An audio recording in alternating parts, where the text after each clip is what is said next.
What's going on, family? Today I want to speak on Sonya Massy. Um, and I want to ask the question, was Sonya Massy being gang stalked? This is a couple red flags that suggest this to me. Um, as a couple other people stated, why did the cop enter her house in the first place? One thing we need to see and really understand, he was not invited into her house. She basically did not invite the man into her house. He went into her house for no reason. We want to state that, yes, she has mental health issues, and we have to definitely ask the question and look deeper into why do she have mental health issues.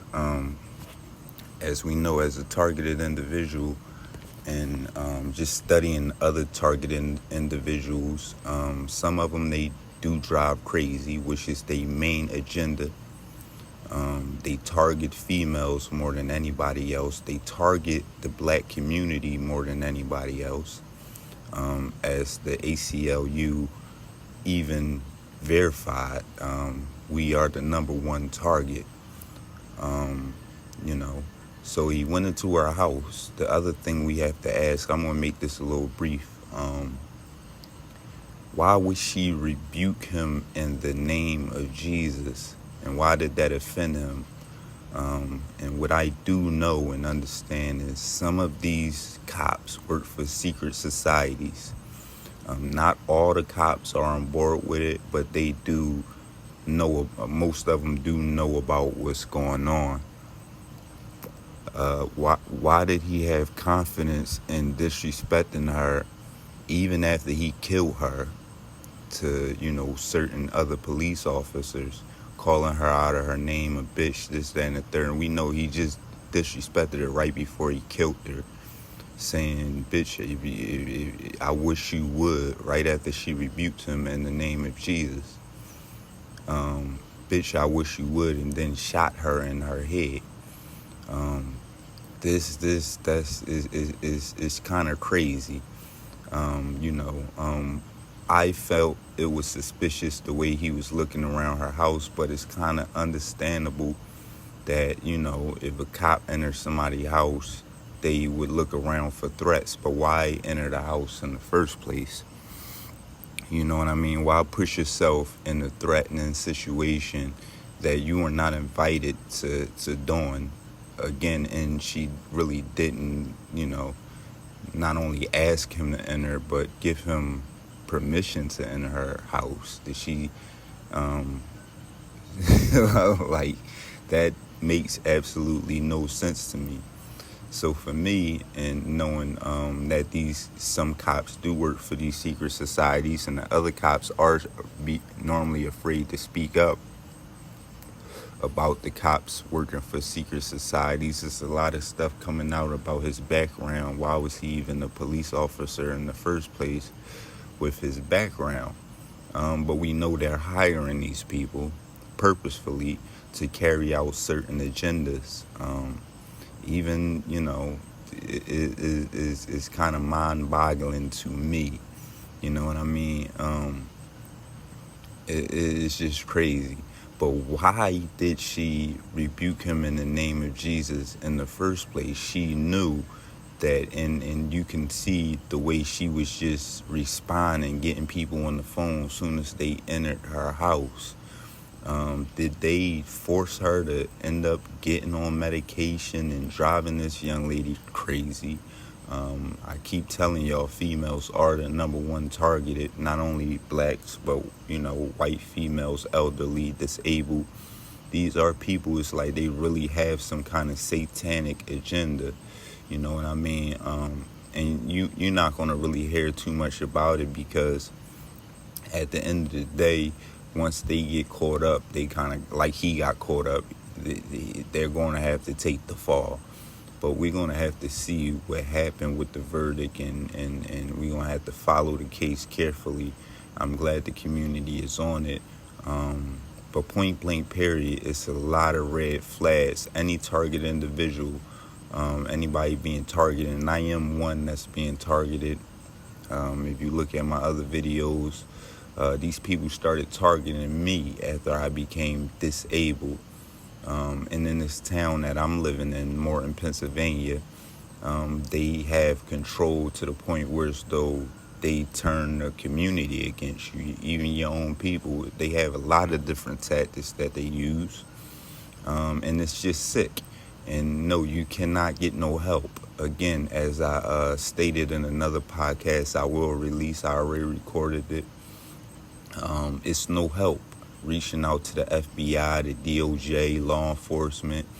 I did everything that I was supposed to do, again, that they tell you to do. But one of the main things, as I spoke to somebody, basically justice for disabled people, some kind of group or whatever, what they asked me to do was see a therapist. And to see a therapist, to cope with that's my only choice, is basically to see a therapist to cope with my not my mental health issues, to see a therapist to cope with what's happening to me. That's the only basically choice I have, just regular justice, just getting help to stop these white supremacists, because that's what I'm dealing with. And that's what clearly he's showing every sign of being a white supremacist, point blank period. You know what I'm saying? As a law enforcement officer, why, I have to ask again, why even put yourself in the position where as though you feel threatened? You know what I'm saying? And you had no reason or right to even enter this lady's house. You know what I'm saying? And you could just hear the way he was disrespecting her. You know what I mean? From the drive. Why did she go and get on the phone and feel the need to call somebody else and talk to and have somebody else on the phone? She felt uncomfortable. She felt like her life was in danger.